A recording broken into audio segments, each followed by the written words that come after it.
नमस्कार, मी श्वेता अंकले. तरुण भारतच्या न्यूज बुलेटिन मध्ये आपल्या सर्वांचे स्वागत. आता पाहूया ठळक घडामोडी. बाप्पा चालले आपल्या गावाला, चैन पडेना आमच्या मनाला, अशा गीतांच्या ओळी ओठांवर ठेवत गणरायाला निरोप देण्यात आला. बेळगाव शहरातील गणेशोत्सव विसर्जन मिरवणुकीला हुतात्मा चौक येथे काल मंगळवारी सायंकाळी 5:30 वाजण्याच्या सुमारास संयुक्त महाराष्ट्र चौकाच्या गणपतीला महापौर सविता कांबळे यांच्या हस्ते पुष्पहार अर्पण करून आणि ढोल ताशांच्या गजरात सुरुवात झाली. यावेळी आमदार आसिफ सेठ, जिल्हाधिकारी मोहम्मद रोशन, पोलीस आयुक्त याडा मार्टिन, जिल्हा पंचायत सीईओ राहुल शिंदे, माजी आमदार अनिल बेनके उपस्थित होते. विसर्जन मिरवणूक बुधवारी सायंकाळी उशिरापर्यंत सुरू राहिली होती. त्यामुळे शहरात दिवसभर विसर्जनाच्या मिरवणुकीचे वातावरण दिसून येत होते. कपिलेश्वर उड्डाणपूल ते डॉक्टर एसपीएम रोड परिसरामध्ये दिवसभर श्रीमूर्तींच्या रांगा लागल्याचं चित्र दिसून आलं. ढोल, ताशे, लाऊडस्पीकरसह विविध वाद्यांचा मिरवणुकीमध्ये समावेश होता. त्याचबरोबर लेझर आणि डॉल्बी यांचा देखील मुक्त वापर झाल्याचं दिसून आलं. आज उशिरापर्यंत शहरामध्ये जल्लोषपूर्ण वातावरण होते.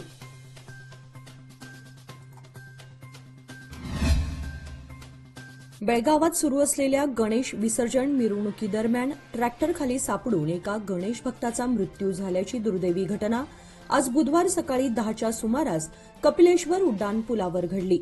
सदानंद बी चव्हाण पाटील, वय 48, राहणार पाटील गल्ली, येळ्ळूर, सुळगा, बेळगाव असे या मृत्यू पावलेल्याचे नाव समजते. मिळालेल्या माहितीनुसार श्री गणेश विसर्जन मिरवणुकीदरम्यान कपिलेश्वर उड्डाणपुलाच्या उतारावर ट्रॉलीमधून बाप्पाची मूर्ती घेऊन जाणारा ट्रॅक्टर अचानकपणे अनियंत्रित झाल्याने अतिवेगाने पुढे गेला.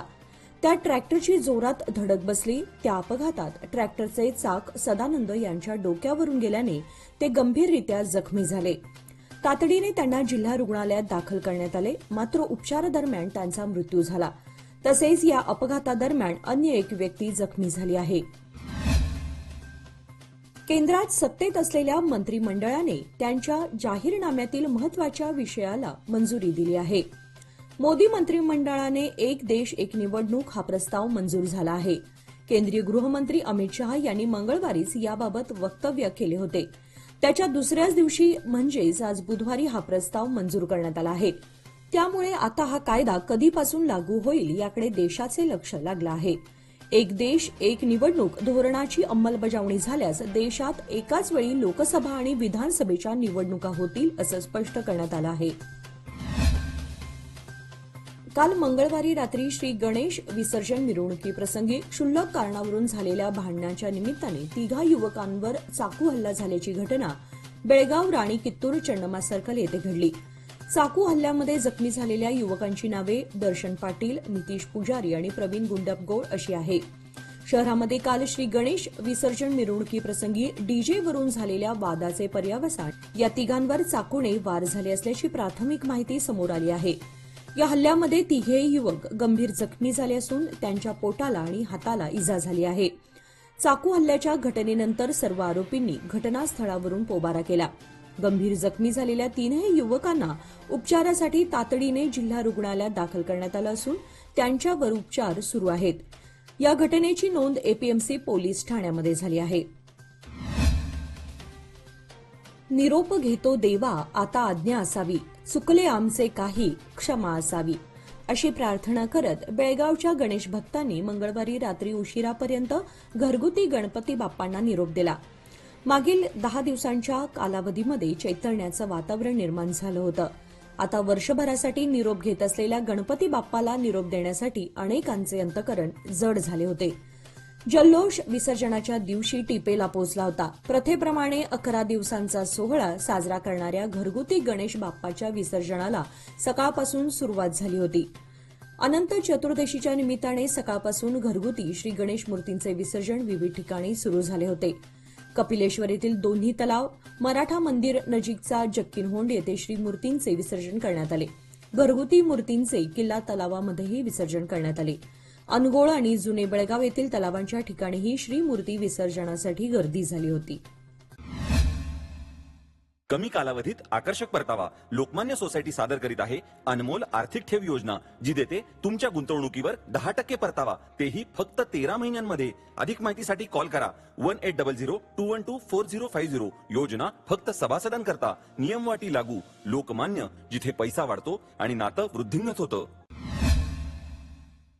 बेळगाव तालुक्यात लाडक्या बाप्पाला मंगलमूर्ती मोरया, गणपती बाप्पा मोरया, पुढच्या वर्षी लवकर या च्या जयघोषात काल मंगळवारी भावपूर्ण वातावरणात 11व्या दिवशी निरोप देण्यात आला. घरगुती व सार्वजनिक गणेश मूर्तींचे शांततेमध्ये विसर्जन करण्यात आले. लाडक्या गणरायाची 11 दिवस मनोभावे सेवा केल्यानंतर ग्रामीण भागामध्ये गणेश विसर्जन करण्यासाठी नागरिकांची लगबग सुरू होती. दरवर्षीप्रमाणे ढोल ताशांच्या गजरात, टाळ मृदुंग, विठ्ठल विठ्ठल जयघोष म्हणत व पारंपरिक वाद्यांच्या गजरामध्ये गावाच्या परिसरात नाले, तलाव, विहिरी आणि राकसकोप जलाशयात गणपती बाप्पा मोरया म्हणत जयघोषात भक्तिमय भावपूर्ण वातावरणात गणरायाला निरोप देण्यात आला. उजगाव कोवाड मार्गावर असलेले या भागातील एक प्रसिद्ध शेतकरी व व्यावसायिकांचे म्हणून ओळखले जाणारे गाव म्हणजेच बेकिनकेरे. या गावामध्येच गेल्या वर्षी लक्ष्मी देवीच्या मंदिराची नवीन वास्तू उभारण्यात आली असून गतवर्षी दिमाखात या लक्ष्मी मंदिराचा उद्घाटन सोहळाही पार पडला आहे. गेल्या 67 वर्षांमध्ये या गावामध्ये महालक्ष्मी देवीची यात्रा भरवण्यात आलेली नाही. यामुळे गावातील प्रमुख मंडळी, पंचमंडळी, ग्रामपंचायत तसेच लक्ष्मी देवी देवस्थान कमिटीच्या झालेल्या संयुक्त बैठकीत सन 2026 या साली महालक्ष्मी देवीची यात्रा भरवण्याचा सर्वानुमते निर्णय घेण्यात आला. एखाद्या व्यक्तीचे व्यक्तिमत्व आणि भविष्य घडवण्यात शिक्षणाची भूमिका महत्वाची असते. जात, पंथ, धर्म आणि आर्थिक परिस्थितीची पर्वा न करता शिक्षणाचा अधिकार हा भारतातील प्रत्येक नागरिकाचा प्राथमिक अधिकार आहे. शिक्षण हा प्रत्येक नागरिकाचा मूलभूत हक्क असूनही अनेक जण या हक्कापासून वंचित आहेत. त्यामुळे बेळगाव आणि चिक्कोडी शैक्षणिक जिल्ह्यातील ग्रामीण व शहरातील खासगी शाळांच्या मॉडेलनुसार सरकारी शाळा बांधण्यात याव्यात.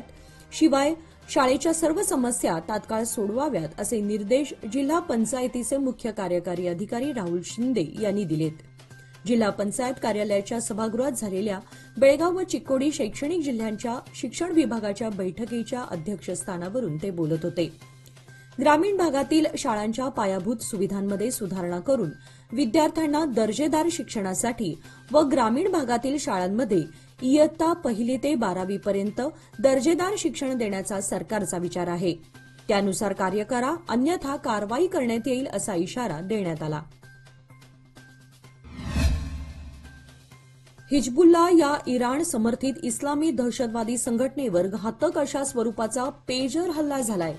या हल्ल्यामध्ये या संघटनेच्या काही महत्वाच्या म्होरक्यांसह आतापर्यंत कमीत कमी 18 जण ठार झालेत, तर कमीत कमी 4000 जण जखमी झालेत. जखमींमधील अनेकांची प्रकृती गंभीर असल्याचं वृत्त आहे. त्यामुळे मृतांची संख्या मोठ्या प्रमाणात वाढण्याची शक्यता आहे. हा हल्ला इस्रायलची गुप्तचर संस्था मोसादने घडवल्याचा आरोप केला जातोय. गोवा सावंतवाडी मार्गावर कोंबड्यांची वाहतूक करणाऱ्या वाहनाला दुसऱ्या एका अज्ञात वाहनाने धडक दिल्याने चालक बबलू इक्बाल झारी वय 35 राहणार पट्टणकुडी तालुका चिक्कोडी जिल्हा बेळगाव हा ठार झालाय. हा अपघात सोमवारी रात्री झाला. तो सावंतवाडी येथून गोव्याकडे पक्षी नेत होता. यावेळी अज्ञात वाहनाने त्याच्या वाहनाला धडक दिल्याने ही घटना घडली आहे. घटनास्थळी सावंतवाडी व गोवा पोलिसांनी भेट देऊन पाहणी केली. परिसरातील सीसीटीव्ही फुटेजच्या आधारे अज्ञात वाहनाचा शोध घेणे सुरू आहे. घटनेची नोंद सावंतवाडी पोलिसात झाली आहे. उज्ज्वल भविष्याच्या गुंतवणुकीची सुरुवात लोकमान्य सोसायटी सादर करीत आहे मान्सून ठेव योजना, जी देते तुमच्या गुंतवणुकीवर 10.25% परतावा, तेही फक्त 500 दिवसांमध्ये. अधिक माहितीसाठी कॉल करा 1800-212-4050. योजना फक्त सभासदांकरता. नियम वाटी लागू. लोकमान्य, जिथे पैसा वाढतो आणि नातं वृद्धिंगत होतं. निपाणी शहर व उपनगरांची व्याप्ती दिवसेंदिवस वाढत आहे. वाढत्या लोकसंख्येनुसार पाण्याचे नियोजन देखील महत्वाचं आहे. पण शासनाकडून लादल्या गेलेल्या 24 तास पाणी योजनेचे काम अजून देखील यशस्वीरित्या पूर्ण झालेलं नाही. पाणी योजनेमध्ये अनेक त्रुटी असून सध्या जवाहर तलावामध्ये मुबलक पाणी असून देखील पाणी पुरवठा सुरळीत होताना दिसत नाही.